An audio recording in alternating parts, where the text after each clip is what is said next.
Today on Low Carb with Jennifer, I'm going to show you how to make this keto tomato pizza.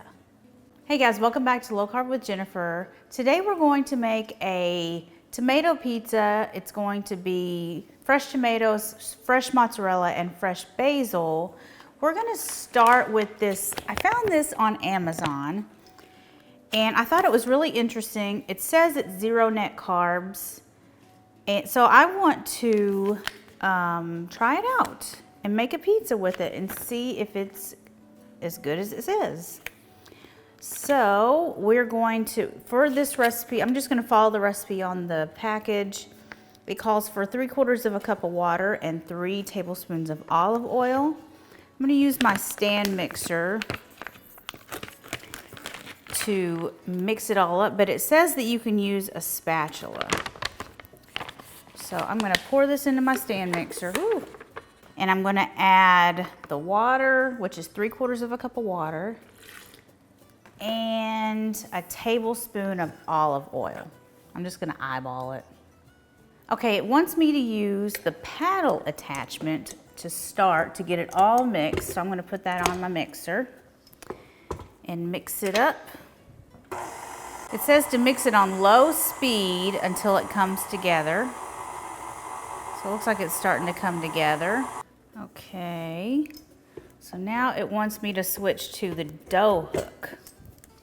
Okay, it says to knead it for 3 minutes. If you don't have a dough or KitchenAid mixer, you can use your hands and knead it for 3 minutes. Okay, it's been 3 minutes, so I'm going to take the dough out. I've got an oiled pizza pan here. I'm just gonna dump it out on the oiled pan. So it did tell me to roll it out on an oiled surface, but then it said to transfer it to a pan. So why not, and it's transfer it to an oiled pan, so why not just roll it out on the oiled pan? So that's what I'm gonna do. Okay.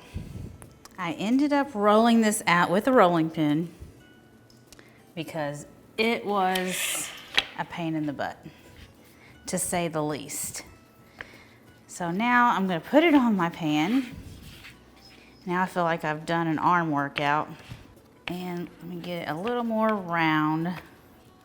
So this is a 12-inch pizza pan, and the recipe says to make the pizza crust 12 to 14 inches. So I guess you could make it 14. It is actually stretchy, the dough, but I mean, okay, I'm gonna call that good. And now I need to brush it with a tablespoon of olive oil. Okay, well now we've got our toppings. I've got 2 sliced tomatoes, a ball of mozzarella sliced, and some fresh basil. So I'm just gonna put this on here, make it look pretty, and then some basil.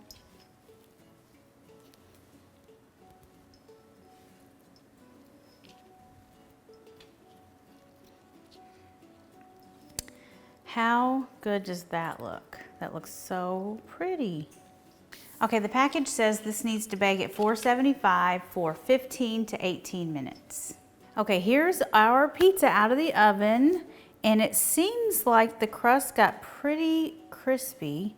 So I'm gonna cut a piece. Let's see. So this crust, it says it technically has 0 net carbs for 1/12 of the pizza. You know, I would say it probably has more carbs than they're saying, but it holds up really well. So let's try it. It has a really good flavor. It's seasoned really nicely. You know, I think that's pretty good. I would recommend more sauce because it's a little on the,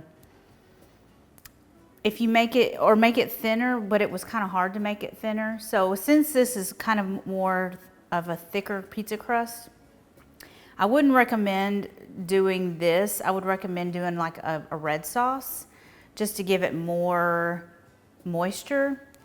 But it's actually really tasty. I think that it's really good. But yeah, I would check this out. Scotty's Everyday Keto Pizza Crust. I got it on Amazon. They didn't pay me or anything. They didn't send this to me for free. I bought this.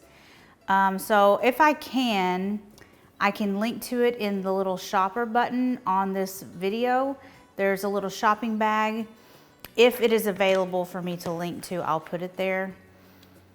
But yeah, it's worth a shot. I think that it would be pretty good.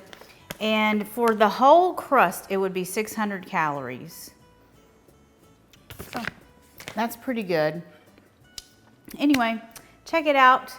It's a great other alternative for pizza crust other than like fathead crust or cauliflower. Who wants to eat cauliflower pizza crust? I don't.